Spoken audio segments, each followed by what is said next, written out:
আর এই মুহূর্তে যে খবরে নজর রাখবো, কসবা কাণ্ডে মদন মিত্রের বিতর্কিত মন্তব্য। মদন মিত্রের মন্তব্যে বিড়ম্বনা শাসক দলের অন্দরে। মদনের বিরুদ্ধে কি কড়া পদক্ষেপ তৃণমূল নেতৃত্বের? মদনের বিরুদ্ধে কড়া পদক্ষেপ, মদনের কৈফিয়ত তলব তৃণমূল রাজ্য সভাপতি সুব্রত বক্সির। ইতিমধ্যেই মদন মিত্রকে চিঠি পাঠানো হয়েছে এবং তার জবাবের জন্য অপেক্ষা করা হচ্ছে। এবং যেমনটা জানা যাচ্ছে যে মদন মিত্রের কৈফিয়ত তলব তৃণমূল রাজ্য সভাপতি সুব্রত বক্সির। এই মুহূর্তে কলকাতা টিভিতে যে এক্সক্লুসিভ খবর আপনাদের সামনে তুলে ধরছি, মদন মিত্রের বিতর্কিত মন্তব্য কসবা কাণ্ডে। মদনের মন্তব্যে বিড়ম্বনা শাসক দলের অন্দরে। মদন মিত্রের বিরুদ্ধে কড়া পদক্ষেপ তৃণমূল নেতৃত্বের। মদনের কৈফিয়ত তলব তৃণমূল রাজ্য সভাপতি সুব্রত বক্সির। আপনাদের জানিয়ে রাখবো, কসবা কাণ্ডে মদন মিত্রের যে মন্তব্য, সেই মন্তব্য ঘিরে বিতর্ক তৈরি হয়েছে এবং তুমুল অস্বস্তিতে শাসক দল তৃণমূল কংগ্রেস। কামারহাটির বিধায়ক মদন মিত্রের বিরুদ্ধে এবার কড়া পদক্ষেপ তৃণমূল নেতৃত্বের। যেমনটা জানা যাচ্ছে, মদনের কৈফিয়ত তলব তৃণমূল রাজ্য সভাপতি সুব্রত বক্সির। কসবায় যে ঘটনা, সেই ঘটনা নিয়ে বিতর্কিত মন্তব্যের জন্য এবার কড়া পদক্ষেপ নেওয়া হয়েছে কামারহাটির বিধায়ক মদন মিত্রের বিরুদ্ধে। মদনের মন্তব্যে বিড়ম্বনা শাসক দলের অন্দরে। মদন মিত্রের বিরুদ্ধে কড়া পদক্ষেপ তৃণমূল নেতৃত্বের। কি বলেছিলেন কসবা কাণ্ড নিয়ে মদন মিত্র, যা নিয়ে বিতর্ক এবং শাসক দলের মধ্যে অস্বস্তি তৈরি হয়েছে, কি বলেছেন শোনাবো। कस्बा की घटना से एक मैसेज आ गया पूरा लड़की लोग, पूरा स्टूडेंट लोगों को पास, जे अगर आपको किसी जान पहचान ने बुलाए तो जिस दिन कॉलेज बंद है, परीक्षा चल रहा है, आपको यूनिट की कुछ बनाएगा तो आप मत जाइए, इसमें आपको भला नहीं होगा। वो लड़की अगर नहीं जाता तो ये घटना नहीं घटते थे। अगर जाने का टाइम लड़की किसी को बता के जाते थे, दो सहेलियां लेके जाते थे, ये नहीं घटते। वो जो देख रहे हैं हम, जो गंदा काम किया, वो he had taken the advantage of the situation.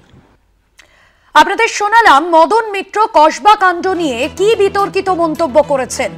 Exclusive সেই আপনাদের সামনে এক্সক্লুসিভ যে খবর এই মুহূর্তে ব্রেক করছি। মদন মিত্রের মন্তব্যে বিড়ম্বনা শাসক দলের অন্দরে। শাশ্বতী রায় রয়েছেন আমাদের প্রতিনিধি সরাসরি নিউজ রুম থেকে। শাশ্বতী, মদন মিত্র, কামারহাটি তৃণমূল বিধায়ক মদন মিত্রের বিরুদ্ধে এবার কড়া পদক্ষেপ তৃণমূল নেতৃত্বের। দলীয় তরফে কড়া পদক্ষেপ নেওয়া হয়েছে। যে চিঠি ইতিমধ্যেই পাঠানো হয়েছে তৃণমূলের রাজ্য সভাপতির তরফে, কি কি বিষয় তৃণমূল বিধায়কের থেকে জানতে চাওয়া হয়েছে? দেখো, বারবার মদন মিত্রের এই ধরনের বিতর্কিতমূলক কথাবার্তা দলকে বারবার করেই কালিমা লিপ্ত করছে। এরকমটাই ভাবমূর্তি নষ্ট করার একটি প্রক্রিয়ার মতন যেন তার এই মন্তব্যগুলো ঠেকছে শাসক দলের কাছে। এবং কসবা কাণ্ড নিয়ে মদন মিত্র যে ধরনের মন্তব্য করেছেন, তাতে করে যে নির্মম বা যে সংবেদনশীল ঘটনা ঘটেছে, তাতে কার্যত সেই ঘটনাকে কালিমা লিপ্ত করা হয়। এবং তার কারণেই ইতিমধ্যেই সুব্রত বক্সির তরফ থেকে একটি সোকজ লেটার কিন্তু তার কাছে পাঠানো হয়েছে এবং তাকে বলা হয়েছে আগামী 3 দিনের মধ্যে তাকে কার্যত কারণ দর্শাতে হবে যে এই ধরনের মন্তব্য তিনি কেন করেছেন।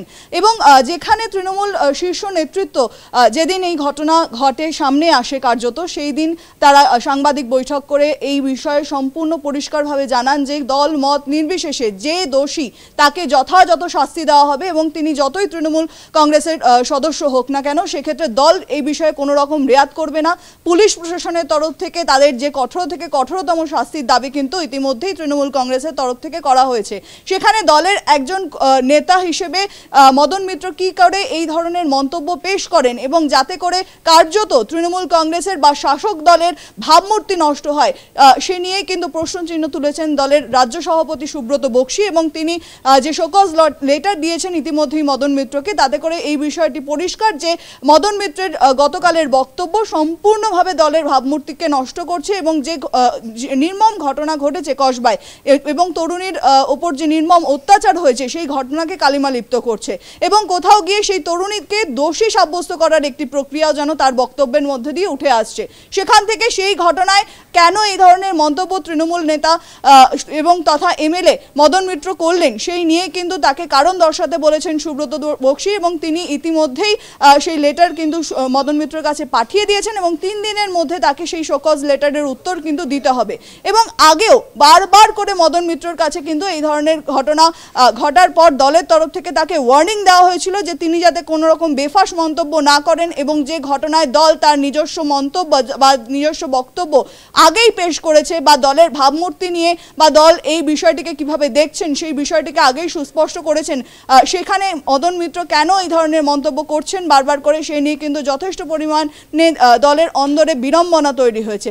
এবং আগেও দেখা গেছে 2022 সালেও তাকে শোকজ লেটার দেওয়া হয়েছিল দলের তরফ থেকে এবং তারপরেও কিন্তু তাকে বলা হয়েছিল যে তিনি যেন এরকমভাবে কোনো বিতর্কিত মন্তব্য না করেন এবং তাকে যথেষ্ট মাত্রায় বারবার করে দলের তরফ থেকে বলা হয়েছিল, তাকে ওয়ার্নিং দেওয়া হয়েছিল।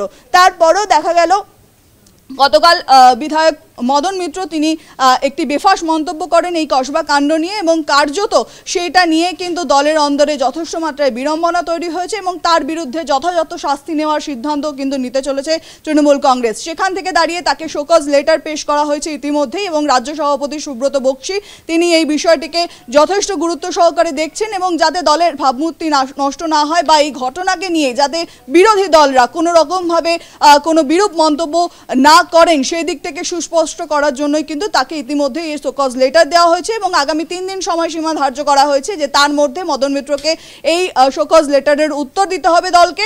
এবং তার এই বারবার তাকে ওয়ার্নিং দেওয়ার পরও দলের তরফ থেকে তিনি কেন নিজের বক্তব্যকে আটকাচ্ছেন না বা বারবার করে তিনি একাধিক বিতর্কের মধ্যে জড়িয়ে পড়ছেন এবং বিরোধী দলগুলোকে কার্যত বলা যায় যে একটি পথ খুলে দিচ্ছেন শাসক দলের দিকে আঙুল তোলার জন্য, সেই নিয়ে কিন্তু যথেষ্ট মাত্রায় ক্ষোভ রয়েছে তৃণমূলের অন্দরে এবং তৃণমূল শীর্ষ নেতৃত্বের তরফ থেকেও কিন্তু এই বিষয়টিকে একেবারেই ভালোভাবে দেখা হয়নি, যার জেরে ইতিমধ্যেই রাজ্য সভাপতি সুব্রত বক্সী তিনি এই শোকজ লেটার পাঠিয়েছেন মদন মিত্রকে। একদমই। এবং যে বিষয় শাশ্বতী এর আগেও আমরা দেখেছিলাম যে মদন মিত্র তাকে 2022-এও তার এই ধরনের মন্তব্যের জন্য বেশ কিছু বিতর্কিত মন্তব্যের জন্য দলের তরফে শোকজ করা হয়েছিল, শোকজ লেটার পাঠানো হয়েছিল যেমনটা তুমি বললে।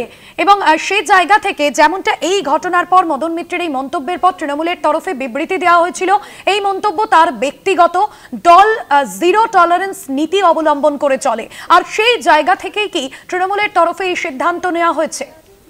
একেবারেই তোমাকে যেমনটা বললাম যে 2022 সালেও একইভাবে মদন মিত্রকে শোকজ লেটার দেওয়া হয়েছিল তার এরকম বিতর্কিত মন্তব্যের জন্য এবং জিরো টলারেন্স নীতির যে কথা তৃণমূল তরফ থেকে বলা হয়েছিল সেই নীতি অবলম্বন করছে দল এবং ইতিমধ্যে যার জন্য রাজ্য সভাপতি তার থেকে শোকজের জবাব চেয়েছেন 3 দিনের মধ্যে এবং প্রয়োজনে তাকে গুরুতর শাস্তি দেওয়ারও সিদ্ধান্ত নেওয়া হতে পারে বলেই তৃণমূল সূত্রে খবর। এবং সেক্ষেত্রে তৃণমূলের রাজ্য সভাপতি এই বিষয়টিকে যথেষ্ট কড়াভাবে দেখছেন এবং দলের ভাবমূর্তিতে যাতে কোনো রকমভাবে বিধায়ক মদন মিত্রর এই বক্তব্য কালিমা লিপ্ত না করে তার দিকেও কিন্তু নজর রাখা হচ্ছে, কারণ ইতিমধ্যেই বিরোধী দলের তরফ থেকে একাধিক নেতৃত্ব তারা কিন্তু সমাজ মাধ্যমে একাধিক মন্তব্য পেশ করছেন তার এই মদন মিত্রের এই মন্তব্যকে ঘিরে। এবং গতকাল তিনি সংবাদ মাধ্যমে যে মন্তব্য পেশ করেছেন কার্যত তাকে ঘিরেই এই বিতর্ক সৃষ্টি হয়েছে, যেখানে ইতিমধ্যেই কার্যত বলা যায় যে 25 তারিখে এই ঘটনার পর 26 তারিখের মধ্যেই কার্যত মূল যারা দোষী তাদেরকে গ্রেপ্তার করা হয়েছে কলকাতা পুলিশের তরফ থেকে এবং তাদের কঠোর থেকে কঠোরতম শাস্তির দাবি কিন্তু দলের তরফ থেকেও করা হয়েছে। সেখান থেকে তাদের সেই দোষীদের সঙ্গে তৃণমূল কংগ্রেসের সম্পর্ক আছে কি নেই সেই বিষয়টি আলাদাভাবে দেখে সম্পূর্ণভাবে যারা দোষী তাদেরকে শাস্তির দাবি কিন্তু করেছিলেন শীর্ষ নেতৃত্ব শশী পাজাও। তিনি বারবার বলেছিলেন যে কোনো দলমত নয়, যারা দোষী তাদের শাস্তি হবে এবং প্রশাসনের তরফ থেকে যে শাস্তির ব্যবস্থা তা কিন্তু সর্বতোভাবে নেওয়া হবে, সেই দাবি কিন্তু ইতিমধ্যেই তৃণমূলের তরফ থেকে করা হয়েছিল। এবং তারপরেও এই ধরনের মন্তব্য কিভাবে মদন মিত্র করলেন তা নিয়েই প্রশ্ন উঠছে দলের অন্দরে এবং সেই বিতর্ক যাতে তৈরি না হয় সেদিকেই করা নজরদারি রাখছেন শীর্ষ নেতৃত্বরা। এবং সর্বতোভাবে বলা যায় যে মদন মিত্রর এই ধরনের মন্তব্যকে আর কোনোভাবেই টলারেন্ট করা হবে না এবং সেখান থেকে তাকে ইতিমধ্যে শোকজ লেটার দেওয়া হয়েছে এবং তার উত্তর এলেই তার বিরুদ্ধে যাবতীয় যে ব্যবস্থা নেওয়া বা তাকে কোনো শাস্তিমূলক ব্যবস্থা দেবে কিনা দল সেদিকেও কিন্তু ভাবনা চিন্তা করা হচ্ছে। শাশ্বতী, একদমই ধন্যবাদ জানাবো শাশ্বতী। সরাসরি ছিলেন আমাদের নিউজ রুম থেকে প্রতিনিধি শাশ্বতী রায়। আপনাদের জানাবো কসবা কাণ্ডে মদন মিত্রের বিতর্কিত মন্তব্য, আর যে মন্তব্যতে ইতিমধ্যেই শাসক দলের অন্দরে বিতর্ক তৈরি হয়েছে।